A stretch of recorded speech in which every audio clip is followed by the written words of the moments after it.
Sinepju graudiņš, vārds katrai dienai. Tavam vārdam ir nozīme. Šodienas rakstu vieta, bet viņam tā savā prātā domājot, redzi, tā kunga eņģelis parādījās sapnī un sacīja: Jāzep, tu Dāvida dēls, nebīsties Mariju savu sievu ņemt pie sevis, jo kas viņā iedzimis ir no svētā gara. Viņa dzemdēs dēlu, un tā vārdu tev būs saukt Jēzus, jo viņš atpestīs savu tautu no viņas grēkiem. Mateja evaņģēlijs 1. nodaļa, 20. un 21. pants.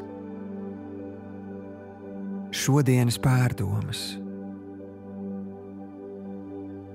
Atceros 80. gadu komēdijā Top Secret galvenajam varonim Nikam pajautāja viņa vārda nozīme. Un viņš atbildēja: Ai, nekāda. Tētis to izdomāja, kamēr skuvās. Lai arī mūsdienās vecāki visbiežāk vārdus bērniem izvēlas dēļ labskanīguma, Bībeles laikos tas bija pavisam citādi. Bērna vārds varēja liecināt gan par dzimšanas aspektiem, gan saikni ar priekšgājējiem, gan saturēt vēstījumu no Dieva. Piemēram, vārds Jēzus ir cēlies no aramiešu vārda Ješuā un nozīmē Dievs glābj. Savukārt Kristus nav Jēzus uzvārds, kā kāds varētu padomāt, bet gan viņa amata tituls. Kristus nozīmē ar Dieva garu un spēku piepildītais. Lai arī kāds būtu tavs vārds, lai arī kā tu pie tā būtu ticis, apzinies, ka caur ticību Jēzum tavs vārds ir ieguvis uzvaras nozīmi, jo tas ir ierakstīts mūžības grāmatā.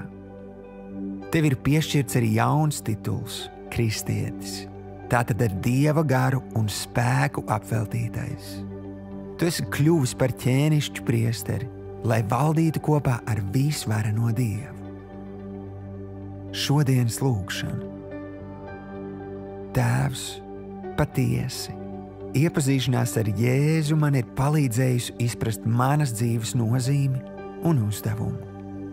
Paldies, ka tu mani piepildi ar tavu garu un tavu spēku, lai es ne tikai sauktos par tavu bērnu vai kristieti, bet arī spētu piepildīt tavu gribu šeit uz zemes. Jēzus vārdā. Āmen.